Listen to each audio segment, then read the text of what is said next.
नमस्कार। जन उत्तराखंड में आप सभी का स्वागत है। मैं हूं प्रभात। सबसे पहले रुक करेंगे हेडलाइंस का।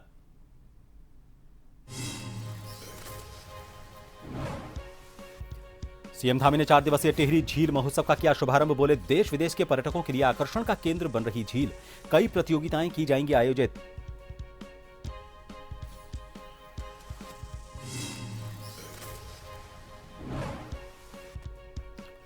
केंद्रीय गृह मंत्री अमित शाह का कल हरिद्वार दौरा। सरकार के 4 साल पूरे होने पर कार्यक्रम, योजनाओं और विकास कार्यों की लगेंगी प्रदर्शनियां, युवाओं को सौंपे जाएंगे नियुक्ति पत्र।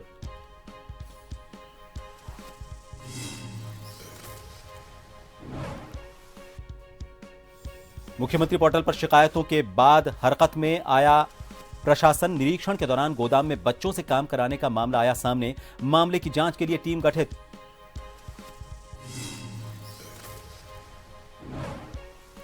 देहरादून कांग्रेस मुख्यालय में प्रेस वार्ता। कई मुद्दों पर सरकार को घेरा। आर्थिक सर्वेक्षण रिपोर्ट को बताया झूठा। आंकड़ों पर उठाए सवाल। राज्य में 90 फैक्ट्रियां कम होने के आरोप।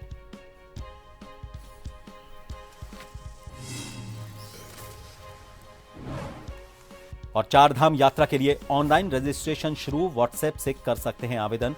19 अप्रैल से शुरू होगी यात्रा।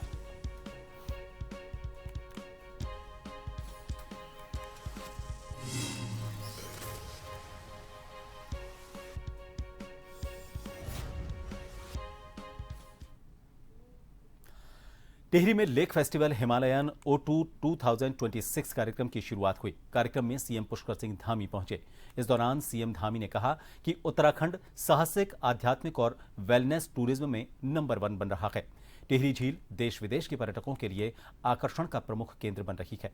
पर्यटन के माध्यम से स्थानीय युवाओं के लिए रोजगार के नए मौके बढ़ रहे हैं। डबल इंजन सरकार के प्रयासों से उत्तराखंड पर्यटन क्षेत्र में नए कीर्तिमान रच रहा है। आयोजन को सफल बनाने के लिए उत्तराखंड पर्यटन विकास परिषद और जिला प्रशासन ने कमर कस ली है। 4 दिन तक आयोजित होने वाले फेस्टिवल में विभिन्न तरह की गतिविधियां आयोजित की जाएंगी। फेस्टिवल का मकसद टिहरी जिले को प्रमुख टूरिस्ट डेस्टिनेशन बनाते हुए स्थानीय स्तर पर रोजगार सृजन करना है। उन्होंने बताया कि इस दौरान trekking, mountain biking, rock climbing, rafting जैसी साहसिक गतिविधियों के साथ ही स्थानीय स्तर पर सांस्कृतिक कार्यक्रम, मास्टर शेफ प्रतियोगिता, लोक संस्कृति को बढ़ावा देने के लिए फैशन शो, फोटोग्राफी जैसी प्रतियोगिताएं भी आयोजित की जाएंगी।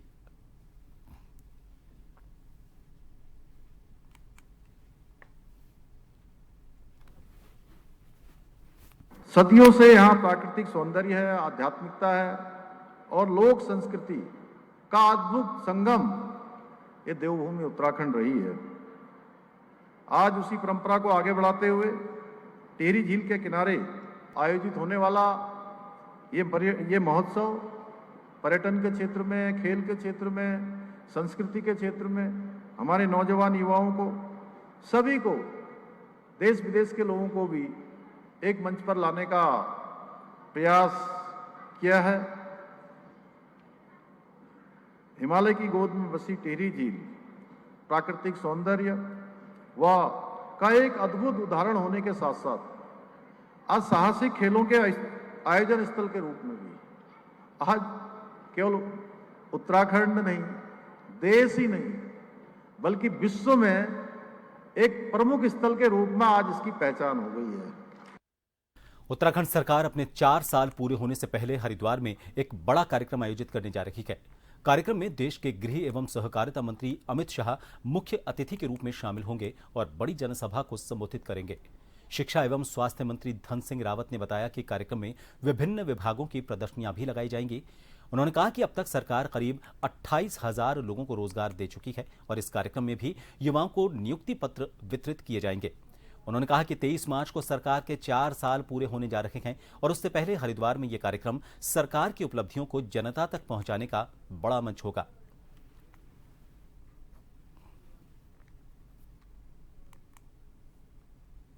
देखिए, कल भारत के गृह मंत्री और सहकारिता मंत्री कल हरिद्वार में आ रहे हैं और 1 लाख से ज़्यादा लोगों को कल वहाँ पे संबोधित करने जा रहे हैं। कल हम सभी विभागों की प्रदर्शनियाँ भी वहाँ पे लगा रहे हैं।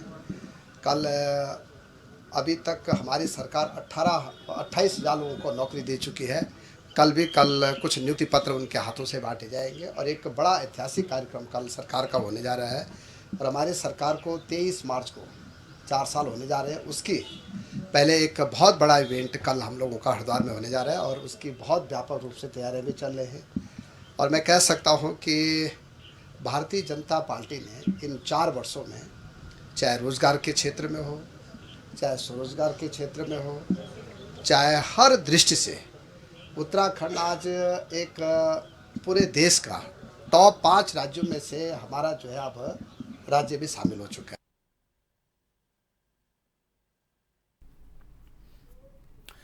खबर को लेकर ज्यादा जानकारी लेंगे। देहरादून से हमारे साथ bureau chief SN Pant ji जुड़ चुके हैं। पंत जी, अमित शाह पहुंच रहे हैं, कार्यक्रम तो उनका सामने आ चुका है, लेकिन क्या लगता है इस दौरे के दौरान और क्या सौगातें मिल सकती हैं? क्योंकि कुछ नियुक्ति पत्र भी देने की बात कही जा रही है। क्या कुछ और भी सौगातें मिल सकती हैं इस दौरान उत्तराखंड को?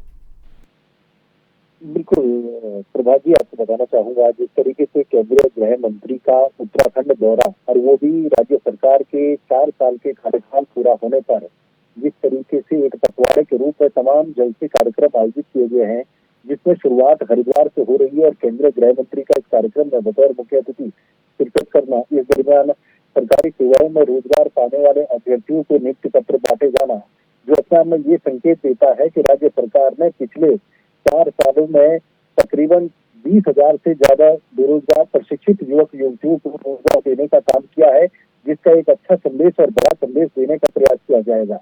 इसके अलावा 2 बड़ी प्रदर्शनी लगाई जाएगी। उस प्रदर्शनी के माध्यम से राज्य सरकार, यदि कहें कि भारतीय जनता पार्टी की डबल इंजन की सरकार का लाभ हमको किस रूप में मिला है, चाहे वो जल विद्युत परियोजनाओं के क्षेत्र में हो, चाहे वो विकास के क्षेत्र में हो, सड़कों के जाल बिछाने के क्षेत्र में हो, या स्थापना के निर्माण कार्यों को आगे बढ़ाने को लेकर हो, या फिर साथ ही साथ वो जिस प्रकार से किसानों, खेत खलिहानों को आबाद करना, रिवर्स पलायन को बढ़ाना, पलायन को रोकना, सोलर पैनल के क्षेत्र में ऊर्जा के विद्युत उत्पादन को बढ़ाना, इन तमाम बातों की एक प्रदर्शनी लगाई जाएगी, जो ये बताने के लिए काफी होगी तमाम जनमानस के लिए और मीडिया के जरिए पूरे देश के सामने एक प्रदर्शनी का अवलोकन करने का भी मौका होगा कि वाकई में धामी सरकार जो कहती है वो ग्राउंड पर उतार पाई है या नहीं उतार पाई है।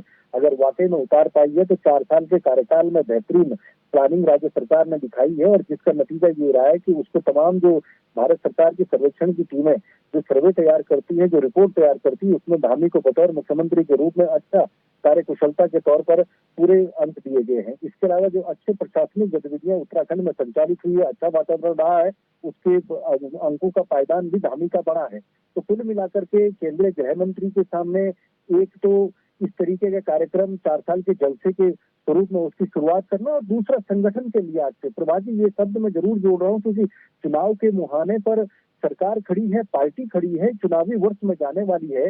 ऐसे में ये भी दिखाना मुख्यमंत्री के लिए सर्वोपरि है कि संगठन और सरकार में बेहतर तालमेल है, कहीं पर गुटबाजी नहीं है, कहीं पर कोई परेशानी नहीं है, दायित्वदारों में कोई खेमेबाजी नहीं है और जनता के बीच में फिर से धामी के चेहरे पर चुनाव लड़ा जाए और उनकी पूरी ताकत का शक्ति प्रदर्शन करते हुए ग्राउंड में जाया जाए। और आप यकीन मानिए जब अमित शाह केंद्रीय गृह मंत्री मंच से बोलेंगे तो जाहिर सी बात है वो धामी की तारीफ करेंगे, तारीफ में कसीदे पढ़ेंगे और साथ ही साथ ये भी कहेंगे कि युवा मुख्यमंत्री को जो कमान सौंपी गई थी उन्होंने उससे आगे बढ़कर के उत्तराखंड को पहुंचाने का काम किया है। जी बहुत बहुत शुक्रिया पंत जी हमसे जुड़ने के लिए। तो कल ये दौरा सिर्फ 4 साल पूरे होने का एक आयोजन ही नहीं है, उसको सेलिब्रेट करने का ही मौका नहीं है, बल्कि कई और सौगातें मिल सकती हैं, जिसमें यह भी बताया जा रहा है कि युवाओं को नियुक्ति पत्र भी दिए जाएंगे। दावा भी किया गया है कि 28,000 युवाओं को अब तक रोजगार दे चुकी है उत्तराखंड सरकार और विभिन्न विभाग की जो प्रदर्शनियां हैं उनके जरिए जो भी पिछले 4 साल में उत्तराखंड सरकार में काम हुए हैं, धामी सरकार ने जो काम किए हैं, उन सबका यहां पर प्रदर्शन भी किया जाएगा।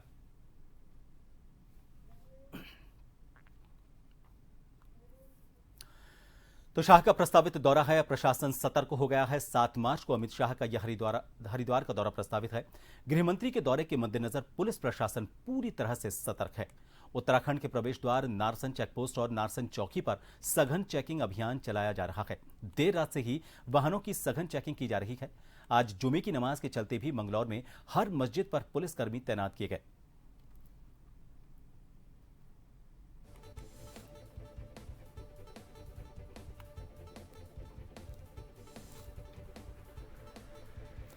उत्तराखंड में आगामी चुनाव को लेकर भारतीय जनता पार्टी ने संगठन के स्तर पर तैयारियां तेज करना शुरू कर दिया है।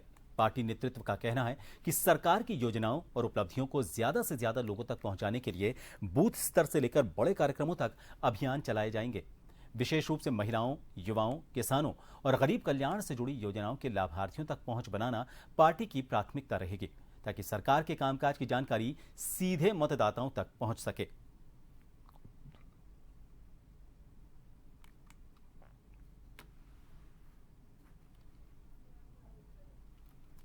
देखिए, भारतीय जनता पार्टी की सरकार उत्तराखंड तीसरी बार आना बिल्कुल जरूरी है और आएगी, निश्चित तौर पर आएगी।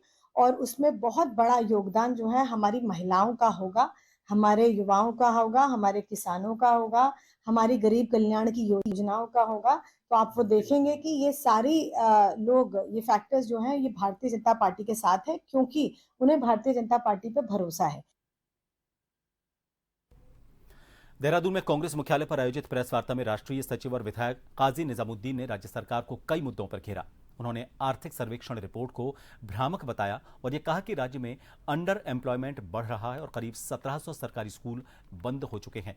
काजी ने देहरादून में बढ़ते प्रदूषण, राज्य में कम होती फैक्ट्रियों और उसके साथ ही मानव विकास के दावों पर भी सवाल खड़े किए। साथ ही उन्होंने कहा कि जल जीवन मिशन और पीएमजीएसवाई के बजट में कटौती का असर उत्तराखंड पर पड़ेगा।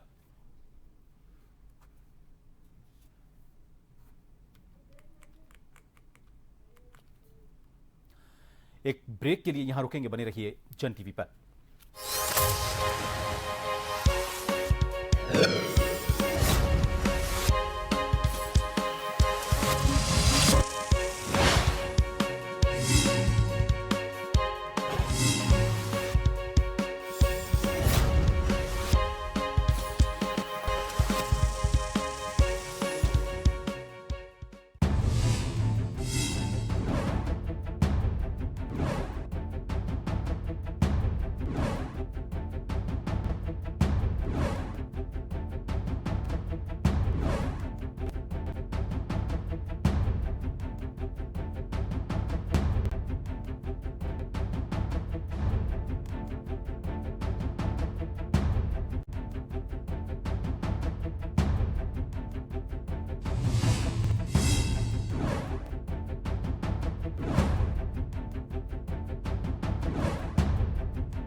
राजनीति के चक्रव्यूह के सियासी वीर,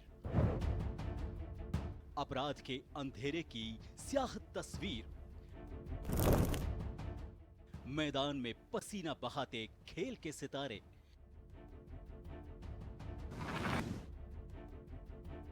मनोरंजन की दुनिया के गॉसिप गलियारे, शिक्षा की रोशनी से होता भविष्य उजियारा, अर्थव्यवस्था हो या ऊपर नीचे होता मार्केट का पारा,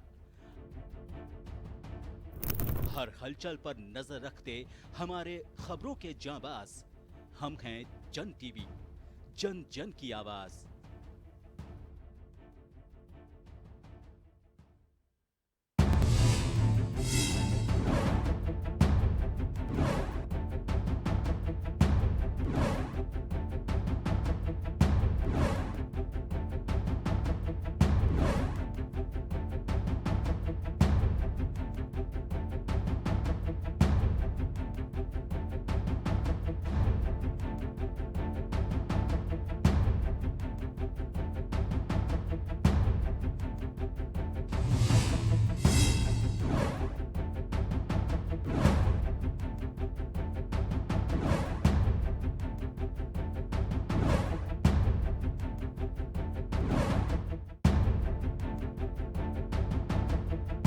एक मस्जिद की दीवार गिरने की खबर आ रही है। बताया जा रहा है कि करीब आधा दर्जन लोग इसमें घायल हो गए हैं। सभी घायलों को अस्पताल पहुंचाया गया। कुछ की हालत गंभीर बताई जा रही है। जयपुर के भट्टा बस्ती में फिरदौस मस्जिद की एक घटना बताई जा रही है। आज जुमे की नमाज चल रही थी और उसी दौरान अचानक से इस मस्जिद की दीवार गिर गई, जिसमें कई लोग दब गए। और ज्यादा जानकारी के लिए हमारे साथ जयपुर से हमारे वरिष्ठ संवाददाता विवेक शर्मा फोन लाइन पर बने हुए हैं। विवेक, एक मस्जिद की दीवार गिरने और 1 दर्जन से ज्यादा लोगों के घायल होने की खबर है। अभी फिलहाल वहां पर किस तरह के हालात हैं? कितने लोग हैं जो अभी भी दबे हुए हैं या फिर सभी को बाहर निकाल लिया गया है? देखिए, राजधानी जयपुर के भट्टा बस्ती इलाके की घटना है, जहां आज नमाज के दौरान बड़ा हादसा हुआ है। घटना जो है वो फिरदौस मस्जिद की बताई जा रही है, जहां जुमे के तीसरे जुमे के दौरान जो है नमाज अदा की जा रही थी और बड़ी संख्या में नमाजी जो है वो मस्जिद में पहुंचे थे। इसी दौरान अचानक जो वो भरभरा कर नीचे गिर पड़ा और कुछ लोग जो है वो इस मंदिर में दब गए। लोगों ने तुरंत राहत काम करते हुए लोगों को बाहर निकाला। करीब 10 लोगों के जो है मलबे से बाहर निकाला गया, जिनमें से 2 को गंभीर स्थिति होने पर मानसिक अस्पताल रेफर किया गया और अन्य को इलाज के लिए गांधी अस्पताल भेजा गया। फिलहाल मौके पर स्थानीय लोग जो है वो पूरे मामले को लेकर अब अफरा तफरी का माहौल है। साथ ही पुलिस अधिकारी और मेडिकल विभाग की टीम जो है वो घायल लोगों के इलाज में जुट गई है। घटना की जानकारी मिलने के बाद जनप्रतिनिधि जो है वो भी अस्पताल में पहुंचे हैं और कुशल क्षेम पूछ रहे हैं। बहुत शुक्रिया तमाम जानकारी के लिए। तो फिलहाल घायलों की तीमारदारी को लेकर निर्देशित किया गया है। सभी घायलों का इलाज किया जा रहा है। कई जनप्रतिनिधि भी अस्पताल और घटनास्थल पर पहुंचे हैं। फिलहाल मलबे को हटा दिया गया है। फिर भी एहतियात के तौर पर मलबे को हटाकर और पड़ताल की जा रही है ताकि कोई भी घायल इस मलबे के नीचे दबा न रहे।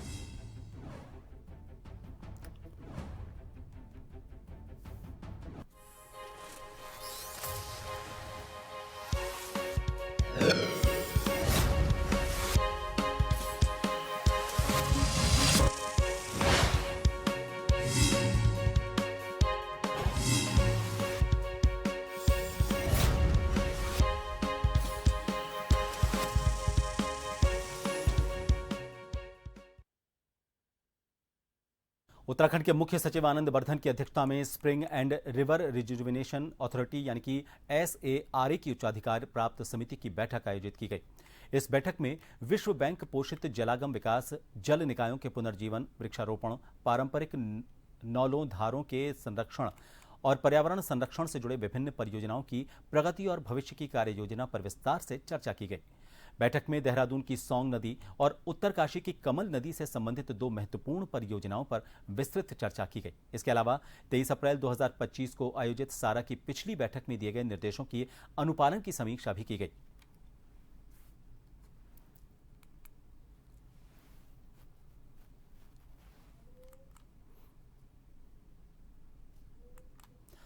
देहरादून के नेहरू कॉलोनी क्षेत्र में एक नवविवाहिता की संदिग्ध परिस्थितियों में मौत हो गई थी, जिसके बाद दहेज उत्पीड़न और दहेज हत्या का मामला सामने आया। घटना के बाद मृतका के मायके पक्ष ने ससुराल पक्ष पर गंभीर आरोप लगाए हैं, जिसके आधार पर पुलिस ने मुकदमा दर्ज कर कार्रवाई शुरू कर दी है। पुलिस के अनुसार मृतका की शादी कुछ ही महीने पहले हुई थी और उसके बाद से ही उसे दहेज को लेकर प्रताड़ित किए जाने की बात सामने आई है। मामले में नामजद आरोपितों के खिलाफ जांच जारी है और एक आरोपित को गिरफ्तार भी कर लिया गया है। पुलिस ने बताया कि मामले में पति, सास, ससुर सहित अन्य लोगों को नामजद किया गया है। फिलहाल पुलिस ने मृतका के पति को गिरफ्तार कर लिया है और अन्य आरोपितों की भूमिका की जांच की जा रही है।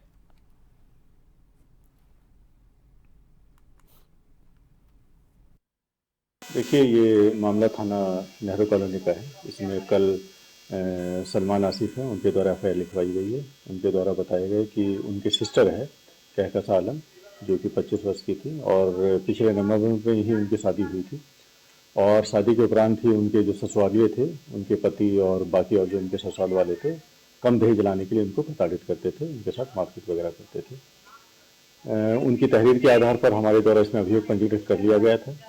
उनके द्वारा जैसा बताया गया कि उनको सूचना मिली कि उनकी बहन की जो है उनके द्वारा मृत्यु कारित कर दी गई थी कम दहेज लाने के कारण। उसमें हमारे द्वारा जो है डायरी डेथ का अभियोग पंजीकृत कर लिया गया था। जो नामजद थे उसमें पति हैं, उनके सास ससुर है और अन्य और लोग हैं। इसमें पुलिस के द्वारा उनके पति को गिरफ्तार कर लिया गया है और आगे की वैधानिक कार्रवाई की जा रही है। बॉडी को पंचायत और PM के बाद उनके परिजनों को सुपुर्द उसमें कर दिया गया है। नैनीताल सरोवर नगरी नैनीताल के चंद्र भवन मार्ग में सीवर लाइन के चौक हो जाने से सारा गंदा पानी सड़क पर तलैया बनकर झील में जा रहा है। सड़क पर चलना लोगों के लिए परेशानी का सबब बना हुआ है। सड़क के किनारे बनी नालियों में पानी के पाइपों का ढेर लगा हुआ है। पूरी तरह से नाली के बंद हो जाने से गंदा पानी सड़क पर बह रहा है और इसके चलते आने जाने वाले लोगों को बहुत परेशानी का सामना करना पड़ रहा है। लोग बदबू से परेशान हैं। लोगों ने कई बार नालों से पानी के पाइपों को हटाने की भी मांग की, लेकिन अभी तक कोई भी कार्रवाई नहीं हुई।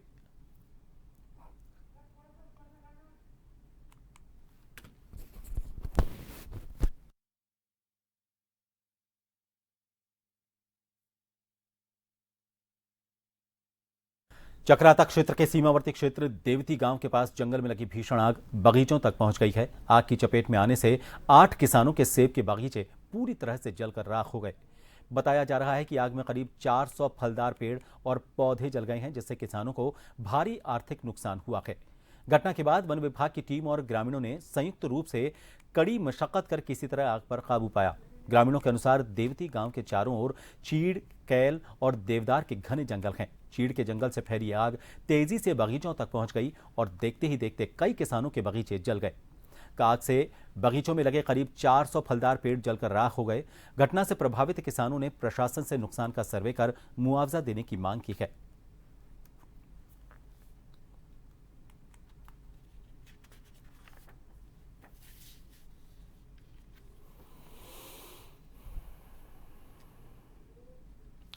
मुख्यमंत्री पोर्टल पर लगातार मिल रही शिकायतों के बाद मुख्यमंत्री के निर्देश पर देहरादून के जिलाधिकारी सविन बंसल ने भगवानपुर क्षेत्र के गोगामेड़ी चौक स्थित बाल विकास परियोजना के राशन गोदाम का निरीक्षण किया। निरीक्षण के दौरान गोदाम में बच्चों से काम कराते हुए पाए जाने का मामला भी सामने आया, जिसके बाद अधिकारियों में हड़कंप मच गया। डीएम सविन बंसल ने बताया कि इसी गोदाम से हरिद्वार, ऋषिकेश, पौड़ी, देहरादून, लक्सर, मंगलौर और झबरेड़ा समेत कई क्षेत्रों के आंगनबाड़ी केंद्रों को राशन वितरित किया जाता है। मुख्यमंत्री पोर्टल पर मिल रही शिकायतों के आधार पर गोदाम की जांच के लिए टीम गठित कर दी गई है और राशन की गहन जांच शुरू कराई गई है। डीएम ने टीम को जल्द विस्तृत रिपोर्ट सौंपने के निर्देश दिए हैं और यह कहा है कि जांच रिपोर्ट आने के बाद आगे की कार्रवाई की जाएगी।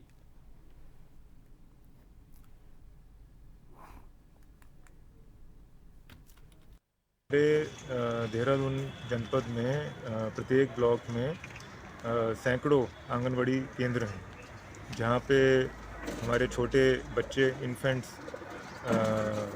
Up to 6 years of age, धात्री महिलाएं, गर्भवती महिलाएं वहाँ पर बच्चों के संग भी विभिन्न गतिविधियों के लिए अटेंड करती हैं। तो उसमें हमारी केंद्र सरकार और उसमें सप्लीमेंट किया हुआ है माननीय मुख्यमंत्री जी ने, हमारी राज्य सरकार ने फूड आइटम्स के लिए न्यूट्रिशन को बढ़ावा देने के लिए, जिसमें मुख्य रूप से एग्स और डेट्स, खजूर और कुछ हमारे बनाना चिप्स वो मुख्य रूप से सप्लाई किए जाते हैं। उत्तराखंड में चारधाम यात्रा 2026 के लिए ऑनलाइन रजिस्ट्रेशन प्रोसेस शुरू हो गया है। अब श्रद्धालु घर बैठे मोबाइल, कंप्यूटर और मोबाइल ऐप या फिर व्हाट्सएप के जरिए भी यात्रा के लिए पंजीकरण करा सकते हैं। यात्रा में शामिल होने वाले सभी श्रद्धालुओं के लिए रजिस्ट्रेशन अनिवार्य रखा गया है ताकि प्रशासन यात्रियों की संख्या, सुरक्षा और भीड़ प्रबंधन को बेहतर तरीके से संभाल सके। इस साल चारधाम यात्रा की शुरुआत 19 अप्रैल से हो रही है। परंपरा के अनुसार इसी दिन यमुनोत्री और गंगोत्री धाम के कपाट श्रद्धालुओं के लिए खुलेंगे। इसके बाद 22 अप्रैल को केदारनाथ धाम और 23 अप्रैल को बद्रीनाथ धाम के कपाट खोले जाएंगे। फिलहाल सरकार ने ऑनलाइन रजिस्ट्रेशन शुरू किया है, जबकि ऑफलाइन रजिस्ट्रेशन 17 अप्रैल से शुरू किया जाएगा। यात्रा शुरू होने से पहले हरिद्वार, ऋषिकेश समेत कई प्रमुख स्थानों पर बायोमेट्रिक रजिस्ट्रेशन काउंटर लगाए जाएंगे ताकि जिन श्रद्धालुओं के पास इंटरनेट की सुविधा नहीं है वो भी आसानी से पंजीकरण करा सकें।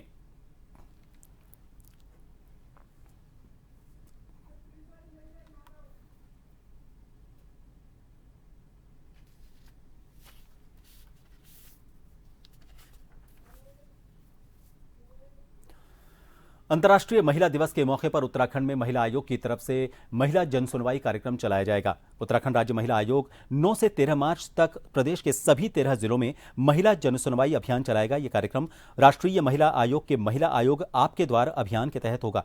इसमें ग्रामीण क्षेत्रों तक पहुंचकर महिलाओं की समस्याएं सुनी जाएंगी। आयोग अध्यक्ष कुसुम कंडवाल ने बताया कि भौगोलिक बाधाओं के कारण कोई भी पीड़ित महिला न्याय से वंचित न रहे, इसलिए आयोग खुद महिलाओं के द्वार तक पहुंचेगा। जन सुनवाई में घरेलू हिंसा, दहेज उत्पीड़न, संपत्ति विवाद, कार्यस्थल पर यौन उत्पीड़न और मानव तस्करी जैसे मामलों को प्राथमिकता से सुना जाएगा। कार्यक्रम में प्रशासन, पुलिस और विधिक सेवा प्राधिकरण के अधिकारी भी मौजूद रहेंगे ताकि मामलों पर तुरंत कार्रवाई हो सके।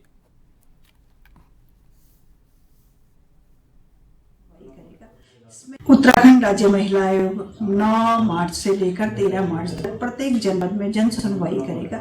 इसमें हमारी उपाध्यक्ष और हमारी जो माननीय सदस्यगण हैं वो सभी इसकी अध्यक्षता करेंगी और जिलाधिकारी जो सभागार है उसमें हमारी जन सुनवाई होगी। जिला स्तर के सभी अधिकारीगण और पुलिस प्रशासन सब वहाँ पे मौजूद रहेगा।